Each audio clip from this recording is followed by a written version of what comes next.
And I think if I can follow on from what Jack said, there were many people from different coloured backgrounds, different religions, who fought alongside British soldiers to fight fascism. I have my own history, my own family, both my paternal and maternal grandfather served in the Second World War. And at a time when my forefathers were fighting fascism, the BNP's political forefathers were celebrating Nazi Hitler as a hero.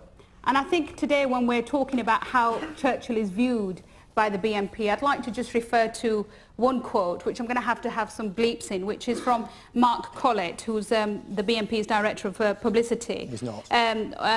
He basically said this: Churchill was an effing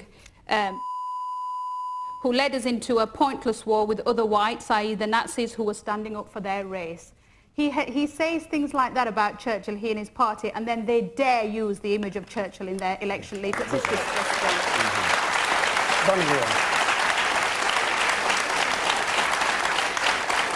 Listen, I'm not a politician. I don't know anything about politics. My background is culture, and I'm a historian. Nick and I both have undergraduate degrees.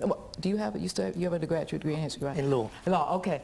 Okay, the problem with this Churchill thing is the problem with a lot of the history of the British people that Nick Griffin has on his website. You see, Churchill, if you look at the Constitution of the BNP, I know it's, you have to change it now. That'll be interesting. No, you can laugh, but if I was a BNP member, I'd be scared. You might not do that. The thing is, Churchill's mother was an American.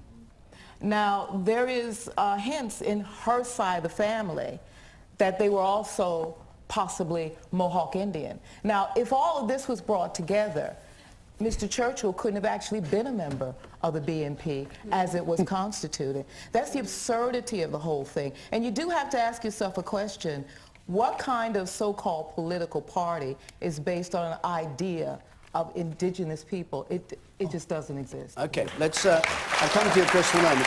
I'll go to some men. The man in the yellow pullover up at the very back row, please.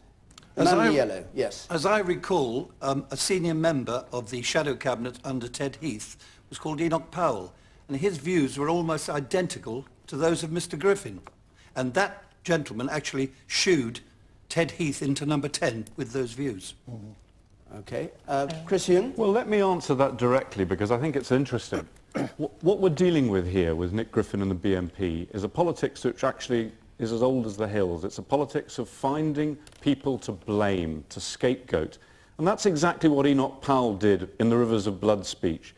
And I don't think he would recognize this country today. If you think that 1 in 2 of all Afro-Caribbean children under the age of 16 either have a white mother or a white father.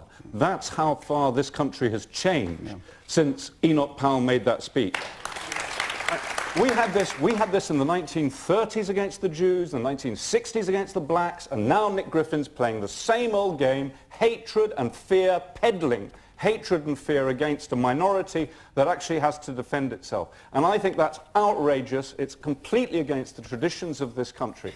And I think Churchill would frankly be rolling in his grave. There are 3 parties represented on this panel that can say something about Churchill's legacy. He was a liberal for many years, he was a conservative for many years, and of course he led a government that was composed of Labour ministers. But one thing he was never was actually a fascist. And what we have from Nick Griffin, and I would like his view, see whether he has been misquoted on this, because this was video footage. There's no question of him being misquoted. This is his technique. Perhaps one day, because he's going to try and be very moderate today, perhaps one day, once by being rather more subtle, we've got ourselves in a position where we control the British broadcasting media, then perhaps one day the British people might change their mind and say, yes, every last one must go, every single member of an ethnic minority. And this is the man who actually said, when we're thinking of Churchill and fighting fascism, yes, Adolf went a bit too far. Now, which bit too far, Nick Griffin, did Adolf Hitler go? Was it in gassing the Jews? Was it in bombing British cities, where he's now trying to get votes?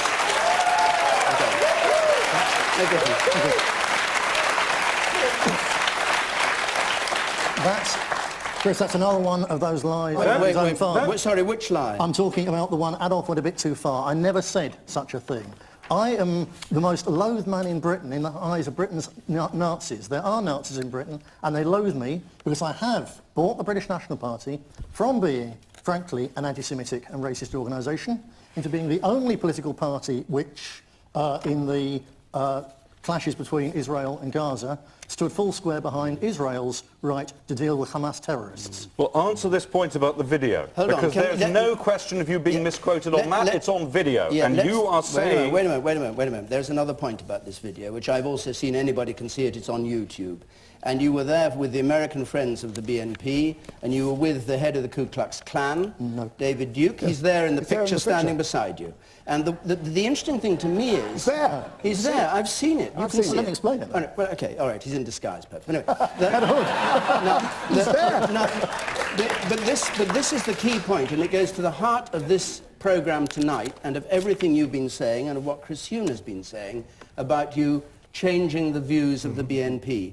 What you actually said, as he quoted, is perhaps one day the British people might change their minds. And you went on, but if you put that, i.e. getting rid of all coloured people from Britain, as your sole aim to start with, you're going to get absolutely nowhere. So instead of talking about racial purity, we talk about identity. We use saleable words: freedom, security, identity, democracy. Nobody can come and attack you on those ideas. But the truth is, what you were saying there was, that's just the start of the story. And when we've won public support, then we can go to our proper agenda. Absolutely. I shared a platform with David Duke, who was once a leader of a Ku Klux Klan, always a totally non-violent one, incidentally.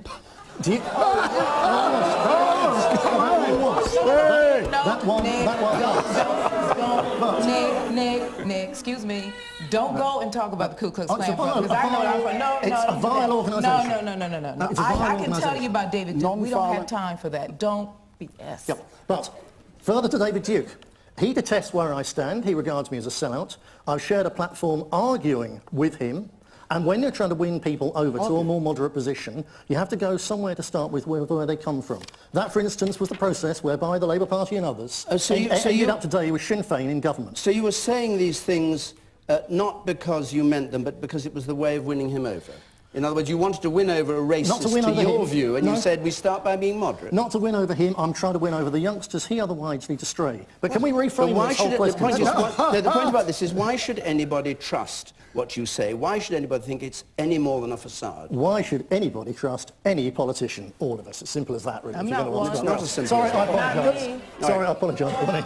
Could I just come in here? Because we've seen over the last week, and we've seen it in front of our eyes this evening, that the moment anybody puts an uncomfortable quotation to Mr. Griffin, he says, I didn't say that, it wasn't quite like that. Well, most of us have actually seen these things on YouTube. I saw Mr. Griffin saying this on YouTube. Out of it, he did say it. Oh, good. I did say out of his own mouth. But time and again, he wants to wriggle out of it. They've even published a manual. It's called the BNP Language and Concepts Discipline Manual, which starts off, rule one, the BNP is not a racist or racial party. Well, no other party has to say they're not a racist or racial party. Okay. Secondly, just 1 second, all right. Don't hesitate to repudiate bad aspects of the BNP's past. And this, I tell you what this reminds me of. Reminds me of Dr. Strangelove. This guy is the Dr. Strangelove of British politics. Okay, I want to go to some members of the audience. The person, the woman in the second row at the back there, please. Yes. Hello, I'd